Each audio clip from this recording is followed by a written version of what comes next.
Friends, स्वागत है आप सभी का आज के इस लेक्चर में। आज के हम इस लेक्चर में बात करेंगे एनसीईआरटी एक्सरसाइज 5.2 की कुछ न्यूमेरिकल्स की। लास्ट लेक्चर में हमने इसके क्वेश्चन नंबर 3 तक देख लिए थे। आज की लेक्चर में हम इसके आगे वाले क्वेश्चंस की बात करेंगे, क्वेश्चन नंबर 4।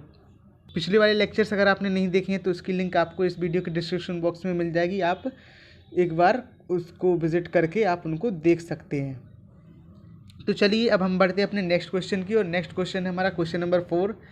पहले रीड करते हैं क्वेश्चन नंबर 4 हमसे क्या बोलता है। क्वेश्चन नंबर 4 हमसे बोलता है which term of the AP 3,8 AP given है हमारी।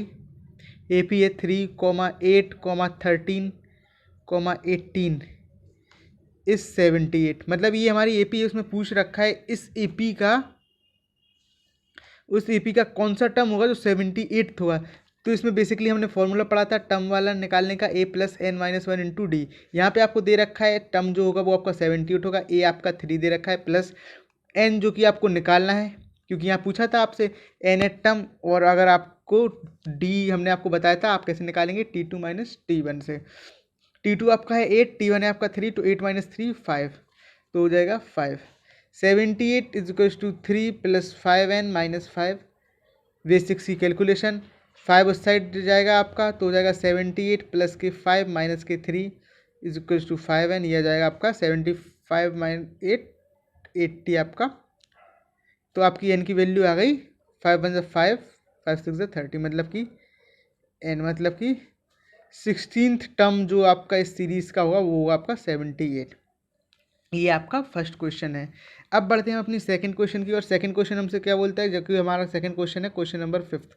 क्वेश्चन नंबर 5 का फर्स्ट पार्ट बोलता है find the number of the term in each of the following APs. आपको ये एपी दे रखी है, मतलब कि पहला एपी है आपकी 7, 13, 19 अप टू 205। ये आपको दे रखी है एपी। इससे आपको पूछा है find the number of term in each of the following AP. आपको जैसे ये पूरी एपी दे रखी है, अब आपको ये बताना है कि ये एपी हमारी चलती रहेगी अप टू 7 से स्टार्ट हुई 205 तक चलती रहेगी। तो टोटल कितने टर्म्स आएंगे जो इसके बीच में लाई करेंगे। इसका हमने आपको क्या बताया था, इसका हमने आपको बताया था कि आपको बस कुछ नहीं, टर्म वाला फॉर्मूला लगाना है a + n - 1 × d। Last term है आपका 205, ए है आपका 7, मतलब कि आपने 7 से लेके इन दोनों को ले लिया तो इनके बीच की तो आपके इंक्लूड हो ही गए, प्लस के n आपको निकालना है -1, d आपका कितना है 13। आप में से जब आप d का हमने बताया था t2 - t1 करने से आपका 13 - 7 आपका कितना होगा 6 × 6। 200 में से जब -7 करेंगे तो 198 आपका ये हो जाएगा, 198 अपन के 6 = n - 1। इतना तो आपको समझ में आ ही गया होगा कि हमने बेसिक्स की कैलकुलेशन की है। इसमें डिवाइड करेंगे तो 6 3 × 18, 6 3 × 18 प्लस के 1 = n, जो कि हमारा n की वैल्यू आ गई कितनी 34। मतलब कि इस सीरीज में जो टोटल टर्म्स होंगे वो हमारे कितने होंगे 34। ये हमारा फर्स्ट पार्ट में हमसे पूछा है। अब हम देखते हैं अपने सेकंड पार्ट्स की, और सेकंड पार्ट हमसे क्या बोलता है। सेकंड पार्ट हमसे बोलता है, ठीक है, देख लेते हैं सेकंड पार्ट। 18, 15 मतलब कि 5 to 15 to 30 80 एपी हमारी 18, 15 to 30 31/2, 13 ये आपकी चलती जा रही है अप टू -47। ये आप देख सकते हैं ये आपकी डिक्रीजिंग एपी है। तो आपका इसका जो टी कॉमन डिफरेंस आएगा वो नेगेटिव आएगा। नेगेटिव कैसे कि देखिए आप देख लीजिए, t2 - t1 करेंगे मतलब 31/2 -18 करेंगे हमारा, तो हो जाएगा 31 माइनस एलसीएम देंगे तो 36/2, मतलब कि -5/2। ये आपकी एपी का कॉमन डिफरेंस आ गया है, ठीक है। अब आप कुछ नहीं, बस वही टर्म वाला फॉर्मूला a + n - 1 × d आपने ये लगाया इसमें, कुछ नहीं, tn आपका कितना गिवन है लास्ट टर्म -47, a आपका कितना है 18 प्लस के n - 1 × d आपका कितना है -5/2। सॉल्व कीजिए, -47 = 18 प्लस के n - 1 × -5 होल पे 2। एलसीएम ले लीजिए, -47 ऊपर ये चला जाएगा 2 हो जाएगा 36 प्लस के n - 1 × -5 2 × 8 94 -94 आया ये आपका, और ये 36 -5n प्लस का 5, ठीक है। अब आप देखिए इसको आगे हम सॉल्व करेंगे। -94 ये आपका 36 जाएगा तो वो भी नेगेटिव में हो जाएगा, उस साइड जाएगा। और ये आपका -5 ये आपका -5n। जब आप इन सबको ऐड करेंगे तो 94 और 6 हो जाएगा आपका 100, और 100 और 30 -135 इक्वल्स टू -5n। आपकी एन की वैल्यू आएगी 5 2 ज़ा 10, 5 7 ज़ा 31, मतलब कि एन जो टोटल टर्म होंगे इस सीरीज में वो होंगे आपके 27। ये आपसे 5th क्वेश्चन के सेकंड वाला ये आपका सॉल्यूशन हो गया। अब बढ़ते हैं अपने क्वेश्चन नंबर 6 की और। क्वेश्चन नंबर 6 हमसे क्या कहता है, हम उसको एक बार देख लेते हैं। Check whether -150 is the term of the AP 11,8,5,2। मतलब कि अब आपको बताना है कि -150 जो है वो आपका इस AP का टर्म है कि नहीं है। तो चलिए मेरी AP क्या है, हमारी AP है 11,8,5,2 अप टू चलती जा रही है n टर्म्स तक, ठीक है। अब आपको क्या दे रखा है, टर्म दे रखा है आपका जो कि Tn है माइनस के 150। बेसिक सी फॉर्मूला लगाया आपने, a प्लस के n minus 1 into D. Term n आपका है माइनस के 150, a है आपका 11 प्लस के n माइनस 1 इंटू डी आप निकालेंगे T2 माइनस T1, ठीक है। T2 माइनस T1 से आपका आ जाएगा 8 माइनस 11 दैट इज माइनस का 3। सीरीज आपकी देख रहे हैं डिक्रीज होती जा रही है तो आपका कॉमन डिफरेंस नेगेटिव में आ जाएगा। -150 माइनस का 11 माइनस का 3n प्लस का 3 माइनस माइनस प्लस 161 माइनस का 3 इज इक्वल्स टू माइनस का 3n माइनस के 164 इज इक्वल्स टू माइनस का 3n। n आपका आ जाएगा 164/3, मतलब कि n is not integer positive integer whereas integer is greater than 0। मतलब कि ये हमारी कंडीशन फुलफिल नहीं हो रही है, इसलिए हमारा AP का टर्म नहीं है, क्योंकि कोई भी टर्म हमारा फ्रैक्शन में नहीं हो सकता, इसलिए no 150 is not a term of AP, ठीक है। ये आपका इस क्वेश्चन का आंसर हो गया। चलिए अब हम अपना क्वेश्चन नंबर 7 देख लेते हैं। क्वेश्चन नंबर 7 हमसे क्या बोलता है, find the 31st term whose 11th term is 38 and 16th term is 73। आपको टर्म 11th दे रखा है, 11th टर्म दे रखा है कितना 38 एंड 16th टर्म दे रखा है आपको 73। ये वाले क्वेश्चन हमने एग्जाम्पल्स में भी किए हैं। अगर आपने वो लेक्चर नहीं देखे हैं तो उसकी लिंक इस वीडियो के डिस्क्रिप्शन बॉक्स में गिवन है, आप उनको वहाँ जाके एक बार देख सकते हैं। चलिए 11 टर्म को हम क्या लिख सकते हैं, सेम इसी फॉर्मूले से जब हम लगाएंगे तो 11 मतलब a plus 11 minus 1 10 into D. मतलब कि मेरे कहने का मतलब ये है, जैसे आपने ये फॉर्मूला पढ़ा था a प्लस के n माइनस 1 इंटू डी, तो आपने ये लिखा T11 a प्लस n आपका कितना है 11 माइनस 1 इंटू डी, तो आपका term 11 is equals to a plus 10d हो गया। इसी प्रकार से ये आपका टर्म 16 a प्लस 15d हो जाएगा कि नहीं हो जाएगा, ये इतना तो आप समझ रहे होंगे। अब हम इसको ऐसे लिख सकते हैं a plus 10d is equals to 38 and a plus 15d is equals to 73। ये हमारी दोनों इक्वेशन आ गई, इक्वेशन नंबर 1 इक्वेशन नंबर 2। इनको उठा के रख दीजिए और साइमल्टेनियसली सॉल्व कर दीजिए। ये किया आपने a plus 15d is equals to 73 minus minus minus, ये आपका माइनस के 5d 8 में से 3 है आपके 73 में से आपको 30 सब्सट्रैक्ट करना है, 13 में से 8 का 5, ये आपका 6 हो गया 635, ये हो जाए आपका माइनस का 35, डी आ गया आपका 7।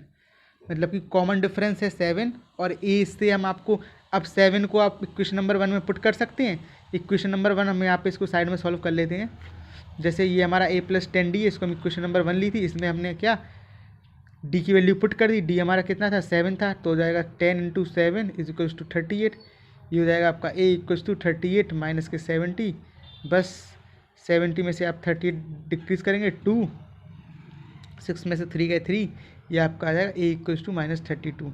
मतलब कि आपकी सीरीज़ है AP जो होगी AP उसका पहला टर्म है -32, दूसरा टर्म है जब आप उसमें ऐड करेंगे तो हो जाएगा आपका माइनस का 32 मतलब कि 25, फिर उसमें आप ऐड करेंगे तो आपका -32 प्लस -25 प्लस 7 आपका कितना हो जाएगा माइनस का 18। इस तरीके से आपकी सीरीज चलती चली जाएगी। AP बन गया इस क्वेश्चन का। अब हमसे इस क्वेश्चन में आगे क्या पूछ रखा था, इस क्वेश्चन में अब हमसे आगे पूछ लिया था उसने what will be the 31st term of the AP। अब तक T31 जब हम लगाएंगे तो हो जाएगा a plus 31 minus 1 into D. T31 हमें निकालना है, a हमारे पास कितना आया, a हमारा पास आया था -32 और d 7।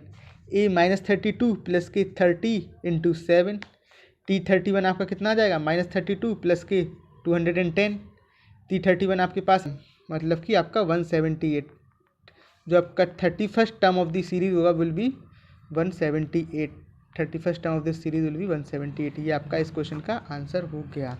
हम अपने बढ़ते हैं नेक्स्ट क्वेश्चन की, और नेक्स्ट क्वेश्चन है हमारा क्वेश्चन नंबर हो गया हमारा 8। क्वेश्चन नंबर 8 रीड कर लेते हैं क्या कहता है। क्वेश्चन नंबर 8 हमसे कहता है in AP consist of 50 terms of which third term is 12। एक एपी है जिसमें 50 टर्म है, मतलब टोटल नंबर ऑफ टर्म है वो 50 है, जिसका थर्ड टर्म हमें दे रखा है 12। लिख लेते हैं अपने डेटा को। थर्ड टर्म हमारे पास 12 और the last term is 106। Last term हमारे पास 106। ठीक है। Find the 29th term of this series. अब आपको इस सीरीज़ का 29th टर्म बताना है। सबसे पहले हम क्या करेंगे, सबसे पहले तो हम अपने ए निकाल लेंगे, ए फर्स्ट टर्म, डी निकालेंगे। वो कैसे निकालेंगे चलिए बढ़ते हैं, देखते हैं। टर्म 3 के लिए हम लिख सकते हैं ए प्लस 2d। ठीक है, ये हमने वो टर्म वाले फॉर्मूले से निकाल लिया। टर्म 3 हमारे पास 12 गिवन है, ए प्लस 2d। लास्ट टर्म हमारे पास last term equals to A plus N minus 1 into D है। लास्ट टर्म के लिए पास एन की वैल्यू 50 है, ये गिवन है। लास्ट टर्म है 106, ए प्लस 50 मतलब कि आपके पास 49d। इतना आपको क्लियर हो रहा होगा। अगर आपने क्वेश्चन नंबर 8 तक पहुंच गए होंगे तो आपको ये इतना तो आराम से समझ में आ गया होगा। ठीक है, अब हम इसको कुछ नहीं साइमल्टेनियसली सॉल्व कर देंगे। इक्वेशन को उठा के रख देंगे। A plus 2d equals to 12, A plus 49d equals to 106।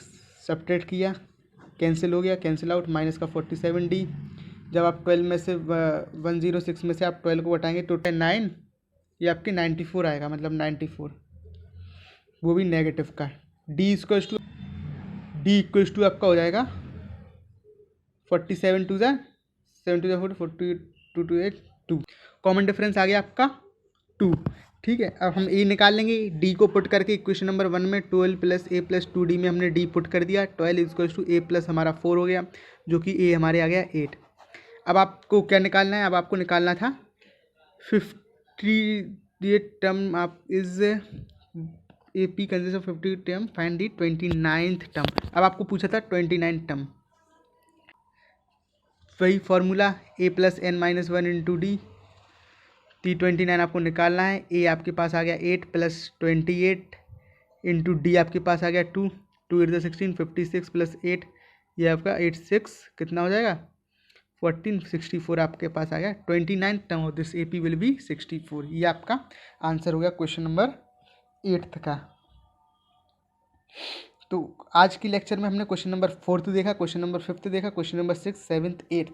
Next lecture में हम इसके आगे वाले क्वेश्चंस की बात करेंगे। क्वेश्चन नंबर 9 भी बिल्कुल सेम है, क्वेश्चन नंबर 10 थोड़ा ट्रिकी है, और 11th भी सेम है, इसलिए आप आगे वाले क्वेश्चंस को ट्राई कीजिए। तो चलिए आज के लेक्चर में हम बस इतना ही रखेंगे। अगर आपको हाइट एंड डिस्टेंस ट्रिग्नोमेट्री में भी कुछ डाउट है तो आप प्लीज़ पिछले लेक्चर्स को देखिए, चैनल को विजिट कीजिए, वहाँ पे मैंने प्लेलिस्ट अपलोड कर दी है पर्टिकुलर चैप्टर की, और आपको मैंने NCERT के हर एक क्वेश्चन सॉल्व कराया हाइट एंड डिस्टेंस में, तो आप एक बार उनको ज़रूर सॉल्व कर लीजिए, और उनके बाहर से आपका कोई भी बोर्ड का न्यूमेरिकल नहीं आएगा। प्रेजेंटेशन अच्छी रखोगे, टीचर आपको अच्छे मार्क्स देगा, इसलिए हर चीज़ को लिख के सॉल्व कीजिए, माइंड में सॉल्व मत कीजिए, क्योंकि मैथ इज़ ऑफ प्रैक्टिस, और लिखने के नंबर मिलते हैं, ना कि आपको माइंड में सॉल्व करने के। बहुत से बच्चे कहते हैं हम तो पेपर करके पूरा आए लेकिन नंबर नहीं आए, तो वो नंबर कुछ नहीं, वो आपकी प्रेजेंटेशन पे ही कट जाते हैं। इसलिए आपको ये चीज़ अच्छे से देखनी है और अच्छे से प्रेजेंट करना है अपने वर्क को। कोई डाउट हो तो आप कमेंट सेक्शन में पोस्ट कीजिए, मैं उसका रिप्लाई दे ही दूंगा अगली वीडियो में, नहीं तो फिर कमेंट सेक्शन में ही रिप्लाई दे दूंगा, अगर आपका कोई वो डाउट के ऊपर डिपेंड करेगा आपके।